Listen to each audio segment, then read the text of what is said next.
दोस्तों, अक्सर हम लोग छुट्टियां बिताने के लिए या कुदरत का आनंद लेने के लिए किसी न किसी आइलैंड पर जाने के बारे में सोचते हैं, क्योंकि आइलैंड की खूबसूरती ही ऐसी होती है कि वो लोगों का मन मोह लेती है। अपने बेहद बिजी और स्ट्रेसफुल जिंदगी से दूर जाने के लिए आइलैंड से ज़्यादा अच्छी जगह हो ही नहीं सकती। लेकिन आज हम आपको दुनिया के उन खतरनाक आइलैंड्स के बारे में बताने जा रहे हैं जहां ना जाएं तो ही बेहतर है। ये आइलैंड है तो बेहद ही खूबसूरत, लेकिन उसके साथ ये जानलेवा भी हैं। सबा आइलैंड। इस आइलैंड का नाम है सबा आइलैंड, जो है तो कैरेबियन का हिस्सा, लेकिन इस पर नीदरलैंड का एडमिनिस्ट्रेशन है। सिर्फ 13 स्क्वायर किलोमीटर में फैला ये आइलैंड बहुत ही सुंदर है, लेकिन उतना ही ये खतरनाक भी है, क्योंकि ये माउंटेन सीनरी नाम के एक एक्टिव वॉल्केनो की जगह है। हालांकि ये वॉल्केनो आखिरी बार कुछ 100 साल पहले फटा था, पर अगर आप इस आइलैंड पर रहते हैं तो इस छोटी सी जगह पर इस वॉल्केनो के फट पड़ने के डर को नजरअंदाज नहीं कर सकते। ये दुनिया के एक सबसे ज्यादा समुद्री तूफान आने वाली जगह भी है।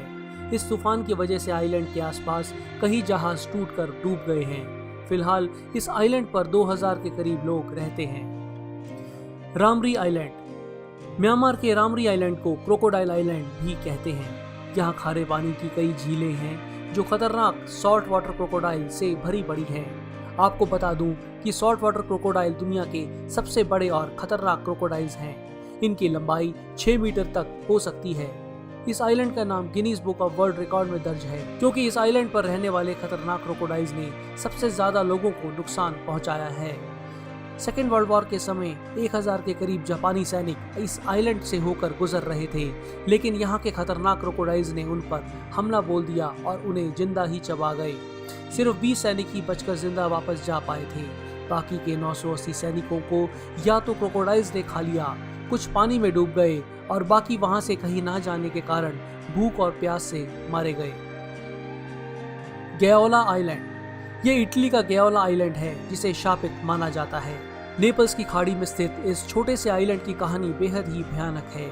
20वीं शताब्दी में हुई घटनाओं के आधार पर ये माना जाने लगा है कि इसे खरीदने वाले की या तो मौत हो जाती है या फिर उनके और उनके परिवार के साथ कोई न कोई अनहोनी हो जाती है। इस आइलैंड को खरीदने वाले कई मालिकों और उनके परिवार वालों की यहाँ मौत हो चुकी है। कईयों ने सुसाइड कर लिया, कई बिना किसी दिखने वाले कारण से मरे हुए पाए गए। एक ओनर पागल हो गया और उसने बाद में मेंटल हॉस्पिटल में सुसाइड कर लिया। एक ने अपने बेटे पोते सब खो दिए और फिर वो भी चल बसा। ये सारी मौतें बड़े ही रहस्यमय ढंग से हुई। कहते हैं कि इस जगह के श्राप से कोई नहीं बच पाया। अब यह आइलैंड सरकार के अधीन है और कई सालों से वीरान पड़ा है। हालांकि यहाँ लोग घूमने के लिए आते हैं, लेकिन वो भी रात होने से पहले ही यहाँ से निकल जाते हैं। वैसे ये आइलैंड इटली मेनलैंड के बहुत पास है। यहाँ तैरकर भी पहुंचा जा सकता है। Snake island. योहा दा किमेडा ग्रांडे नाम का ये आइलैंड स्नेक आइलैंड के नाम से जाना जाता है। ये ब्राजील से सिर्फ 33 किलोमीटर दूर स्थित आइलैंड 106 एकड़ में फैला है। ये दुनिया के कुछ सबसे ज्यादा जहरीले सांप golden lance head pit viper का घर है।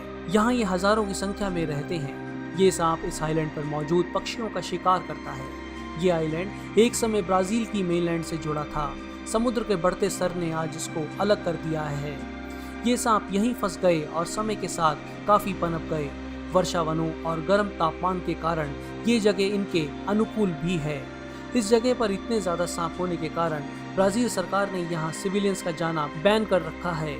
यहाँ सिर्फ ब्राजील की नेवी के लोग ही जा सकते हैं। सेबल आइलैंड। अटलांटिक ओशन में कनाडा की नोवा स्कॉटिया प्रोविंस के पास स्थित इस आइलैंड को सेबल आइलैंड के नाम से जाना जाता है।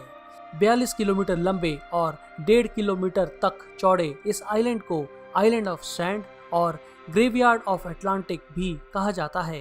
आंकड़ों की माने तो यहाँ 350 से ज्यादा जहाज दुर्घटनाग्रस्त होकर डूब चुके हैं। इसके पीछे वजह यह है कि दूर से ये आइलैंड समुद्र के पानी की तरह ही दिखता है। इससे अधिकतर जहाज धोखा खा जाते हैं और रफ्तार अधिक होने के कारण यहाँ आकर दुर्घटनाग्रस्त हो जाते हैं। इसकी एक और वजह है इस आइलैंड का एक major transatlantic shipping route के बीच में होना। इसके अलावा यहाँ मछलियाँ बहुत ज़्यादा पाई जाती हैं, जिससे यहाँ कई फिशिंग वेसल्स आते हैं। पहली ऐसी घटना साल 1583 में दर्ज की गई थी। तब से लेकर ऐसे हादसे अक्सर होते रहे।